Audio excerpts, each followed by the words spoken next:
Hi. അപ്പോൾ guys, ഞങ്ങൾക്ക് practical exam ആണ് നാളെ. അപ്പോൾ അതേ ഞങ്ങൾ തലേന്നും ഭയങ്കരമായിട്ട് പഠിത്താട്ടോ. ഞാൻ കോളേജിൽ പോയി റെഡി ആവുന്ന സമയത്തും എൻ്റെ ഫ്രണ്ട് ഭയങ്കര പഠിത്തമായിരുന്നു കേട്ടോ. ഇത് മെയിൻ എക്സാമിന്റെ പ്രാക്ടിക്കൽ ഒന്നുമല്ല, ഒരു മോഡൽ എക്സാമിന്റെ ജസ്റ്റ് ഒരു മോഡൽ പ്രാക്ടിക്കൽ അത്ര. അതുകൊണ്ട് ഞാനൊന്നും പഠിച്ചില്ല. എനിക്ക് ഈ എക്സാമിന്റെ തലേന്ന് എന്തെങ്കിലും പഠിച്ചാലാണ് എൻ്റെ തലയിൽ വല്ലതും കയറത്തുള്ളൂ. നിങ്ങളിൽ ആരെങ്കിലും ഉണ്ടെങ്കിൽ ജസ്റ്റ് ഒന്ന് കമന്റ് ചെയ്യും, ഞാനും പറയട്ടെ. ഈ സന്തോഷ പ്രകടനം എന്തിനാന്ന് അറിയോ?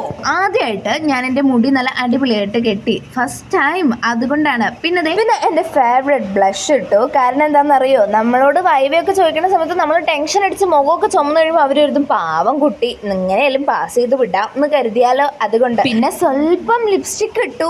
അത് കഴിഞ്ഞ് എൻ്റെ ഫേവറേറ്റ് ബോഡി സ്പ്രേ ഇട്ടോ. ഇതിനെക്കുറിച്ചൊരു കംപ്ലീറ്റ് വീഡിയോ ഞാൻ ഇട്ടിട്ടുണ്ടായിരുന്നു, കാണാത്തവരാണ് വേഗം കാണാം. ഈ പോർഷൻ ഞാൻ പ്രത്യേകമായി എൻ്റെ പപ്പയ്ക്കും മമ്മിക്കും വേണ്ടി മാത്രം ഇടുന്നതാണ്. കാരണം എന്താണെന്ന് വെച്ചാൽ ഡെയിലി വിളിക്കുമ്പോൾ എന്നോട് ചോദിക്കും പാല് വാങ്ങിച്ചായിരുന്നോ കുടിച്ചായിരുന്നോ. അപ്പോൾ പപ്പ മമ്മി ഗ്ലാസ് കാലിയായിട്ടുണ്ട്. അപ്പം ഇത്രയുള്ളൂ.